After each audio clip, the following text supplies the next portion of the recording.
하나님 말씀 사무엘하 14장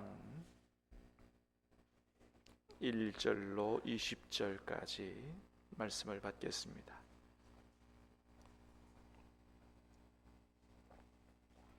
사무엘하 14장 1절로 20절까지입니다. 수루야의 아들 요압이 왕의 마음이 압살롬에게로 향하는 줄 알고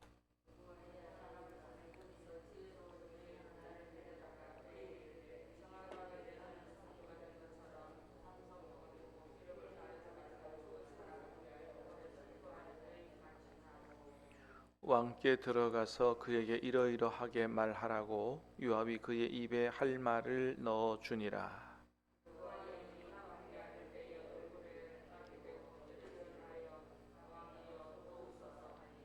왕이 그에게 이르되 무슨 일이냐 하니라. 대답하되 나는 진정으로 과부니이다. 남편은 죽고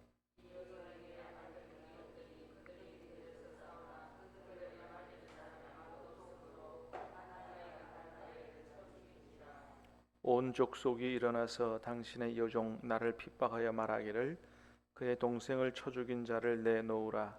우리가 그의 동생 죽인 죄를 갚아 그를 죽여 상속자 될 것까지 끊겠노라 하오니 그러한즉 그들이 내게 남아있는 숯불을 꺼서 내 남편의 이름과 씨를 세상에 남겨두지 아니하겠나이다 하니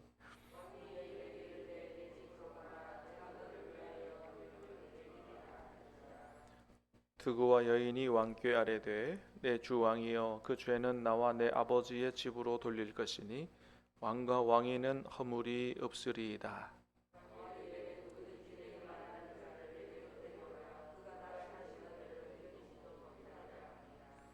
여인이 이르되 청하건대 왕은 왕의 하나님 여호와를 기억하사 원수 갚는 자가 더 죽이지 못하게 하옵소서. 내 아들을 죽일까 두렵나이다 하니 왕이 이르되 여호와께서 살아계심을 두고 맹세하노니 내 아들의 머리카락 하나도 땅에 떨어지지 아니하리라 하니라.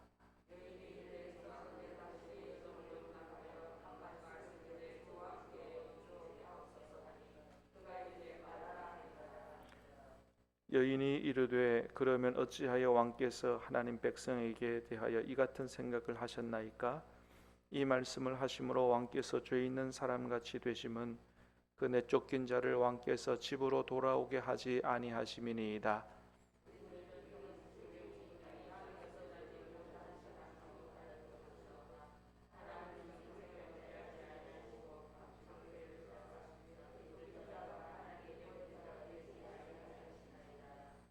이제 내가 와서 내 주 왕께 이 말씀을 여쭙는 것은 백성들이 나를 두렵게 하므로 당신의 여종이 스스로 말하기를 내가 왕께 여쭈오면 혹시 종이 청하는 것을 왕께서 시행하실 것이라.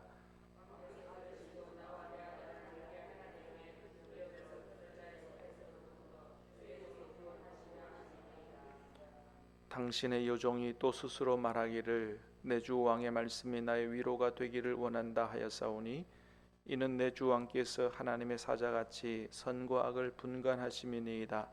원하건대 왕의 하나님 여호와께서 왕과 같이 계시옵소서.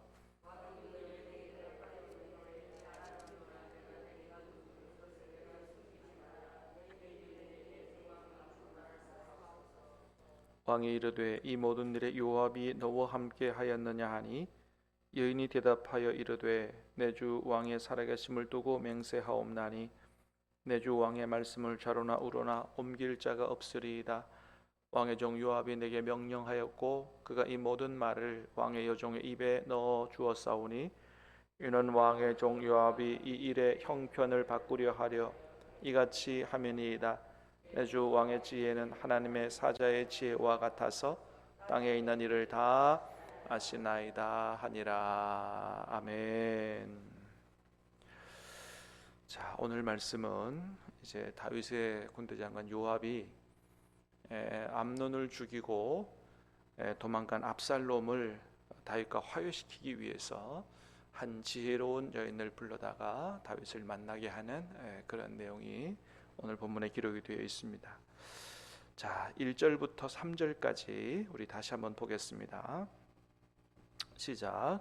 수르의 아들 요압이 왕의 마음이 압살롬에게로 향하는 줄 알고 드고아에 사람을 보내 거기서 지혜로운 여인 하나를 데려다가 그에게 이르되 청하건대 너는 상주가 된 것처럼 상복을 입고 기름을 바르지 말고 죽은 사람을 위하여 오래 슬퍼하는 여인같이 하고 왕께 들어가서 그에게 이러이러하게 말하라고 요압이 그의 입에 할 말을 넣어주니라. 아멘.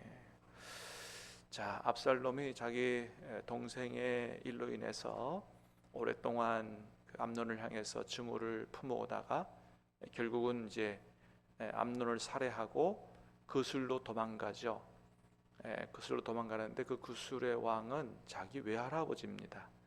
그래서 외할아버지 집으로 이제 도망갔고 그 후에 한 3년이 지났습니다. 3년이 지나고 보니까 다윗의 마음이 이제 좀 정리가 되는 것 같이 보이거든요. 암논이야 이미 죽었는데 어떻게 하겠느냐.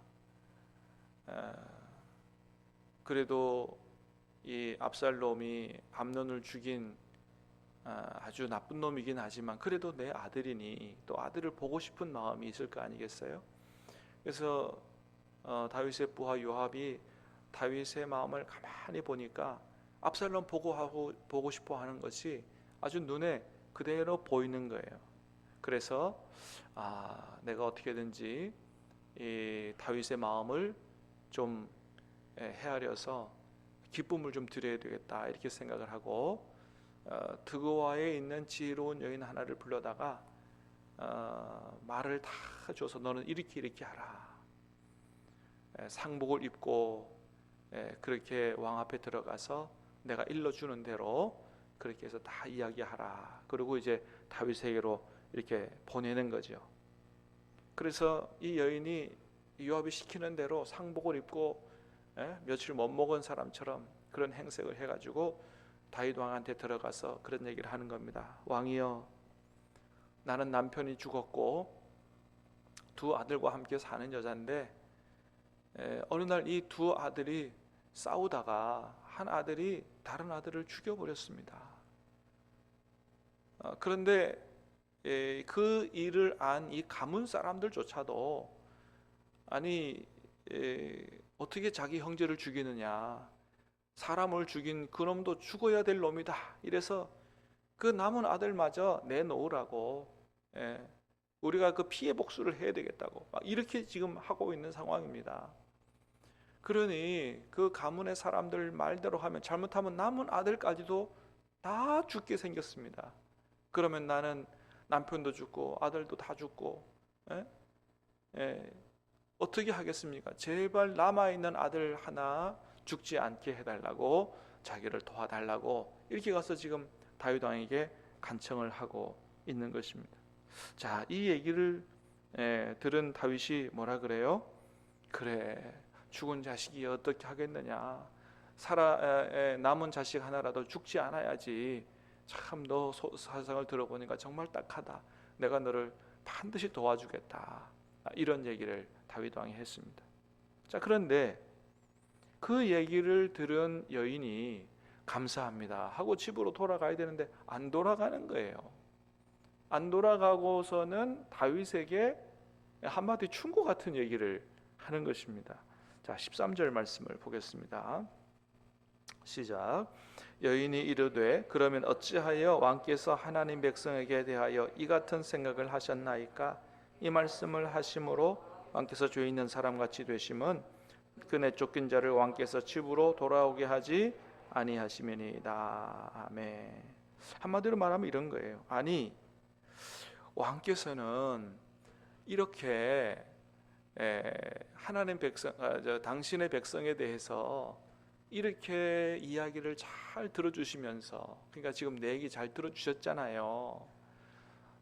두 아들 중에 한 아들이 죽였고 한 아들마저 죽으면 큰일 나는데 그 아들 안 죽게 도와주겠다고 이렇게 생각을 하셨지 않습니까? 그런데 제 일에 대해서도 그렇게 생각하시는 왕께서 어찌 왕의 아들 압살롬이 암논을 죽이고 도망갔잖아요.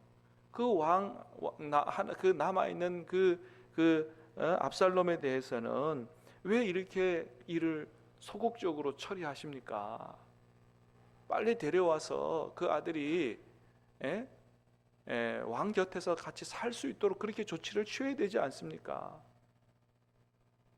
외할아버지 집으로 구슬로 도망간 지 3년이 지났는데 왜 그 안 돌아오게 하고 그렇게 거기서 살게 하십니까?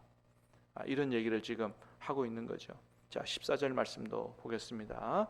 시작. 우리는 필경 죽으리니 땅에 쏟아진 물을 다시 담지 못함 같을 것이오나 하나님은 생명을 뺏지 아니하시고 내쫓긴 자가 하나님께 버린 자가 되지 아니하게 하시나이다. 자, 우리는 필경 죽으리니 땅에 쏟아진 물을 다시 담지 못함 같을 것이오나, 우리는 언젠가는 죽겠지요. 사람이 죽으면 땅에 쏟아진 물을 다시 담지 못하는 것처럼 죽은 것은 살리지 못하지 않습니까? 그건 어쩔 수 없는 거 아닙니까? 방법이 없지 않습니까? 그런데 하나님은 어떤 분이라고요? 생명을 빼앗지 아니하시고 방책을 베푸사 내쫓긴 자가 하나님께 버린 자가 되지 않게 하시는 하나님이시지 않습니까? 죽은 자식이야 다시 살리지 못하고 어떡하겠습니까? 그러나 하나님은 어떤 분이라고요? 생명을 빼앗지 아니하시고 사람을 살리는 분이 아니십니까? 그러니까 이건 이제 뭘 두고 이야기하는 거냐 하면 아벨과 가인 사건을 두고 하는 얘기죠. 가인과 아벨이 형제였는데 가인이 아벨을 죽여버렸잖아요. 자, 그랬을 때 하나님께서 그 가인에 대해서 어떻게 하셨냐 말이죠. 하나님, 내가 정말 도망 다니다가 이거 참 죽을 것 같습니다. 그랬더니 하나님께서 너는 아벨을 죽인 놈이니까 죽어야 돼 이렇게 안 하고 죽지 아니하도록 표를 주셔서 살려주셨지 않습니까? 하나님은 그런 분이라고.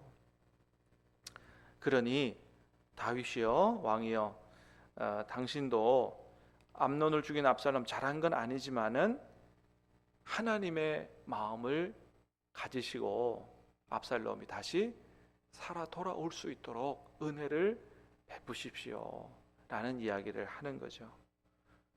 그래서 가만히 들어보니까 지금 이 여인이 자기 앞에 와서 얘기하는 게 자기 얘기가 아니거든요. 여인 얘기가 아니고 다윗 얘기를 하려고 온 것 같다라고 하는, 이제 깨닫게 된 거죠, 그거를. 그래서 물어보죠. 지금 네가 하는 얘기들 다 요압이 너에게 시킨 거냐? 그렇습니다. 이실직고 한 거죠. 요압이 그렇게 했습니다. 여러분, 우리가 오늘 말씀을 묵상하면서 그런 생각을 해보게 됩니다. 다윗의 부하 요압이 다윗 왕이 집 나간 아들을 그리워하는 마음을 헤아리고 어떻게든지 그 아들이 돌아와서 아버지의 마음이, 다윗 왕의 마음이 위로를 받고 기쁨을 얻도록 하기 위해서 지혜로운 여인을 불러다가 아주 애를 쓰고 있는 이런 장면을 보게 되지요. 우리는 하나님 아버지의 마음을 이렇게 헤아리고 있나? 여러분, 우리 하나님 아버지도 자식을 잃어버린 그런 아버지잖아요. 집 나간 자식들이 많단 말입니다. 아직 돌아오지 않은 그런 집 나간 자식이 돌아오기를 기다리는 그런 아버지죠.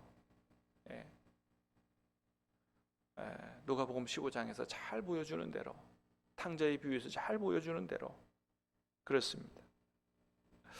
그래서 우리도 오늘 말씀을 통해서 그런 이 요압의 마음을 가져야 되지 않겠나.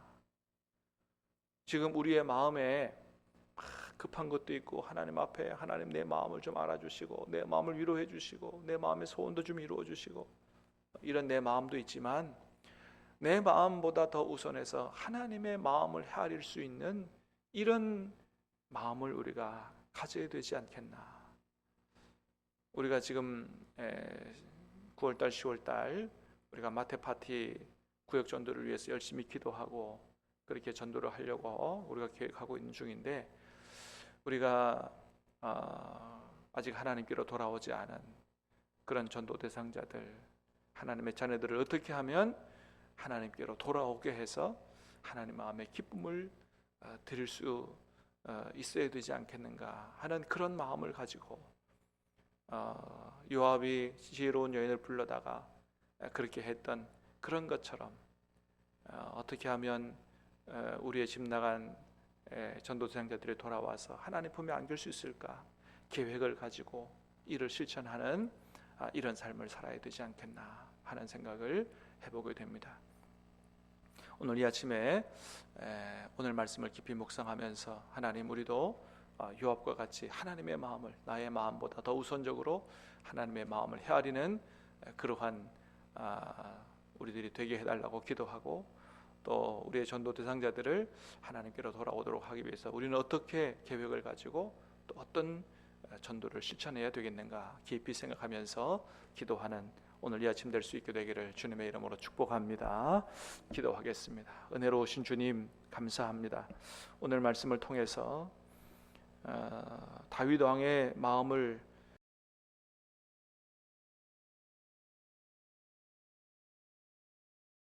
기쁨을 얻을 수 있게 할까 깊이 고민하면서 지혜로운 여인을 불러다가 참으로 이를 지혜롭게 처리한 요압을 보면서 하나님, 우리를 보게 됩니다. 우리는 과연 우리의 마음보다 하나님의 마음을 더 깊이 헤아리고 집 나간 사람들, 하나님께로 돌아오지 못한 사람들을 다시 돌아오도록 그렇게 전도하려고 애를 쓰고 있는가? 하나님, 우리 자신을 돌아봅니다. 오늘 이에게 하나님의 마음을 깨닫는 그런 지혜와 은혜를 주셔서 하나님 마음을 시원케 해드리고 하나님 마음에 기쁨을 드릴 수 있는 그런 전도자들이 다 될 수 있도록, 하나님의 마음을 가진 전도자들이 될 수 있도록 은혜를 베풀어 주시고, 이번 마태 파티를 통해서 우리의 가족과 친구, 이웃들이 하나님의 품에 안기고 구원받을 수 있도록 우리를 통해서 역사하여 주시옵소서. 예수님 이름으로 기도하옵나이다. 아멘.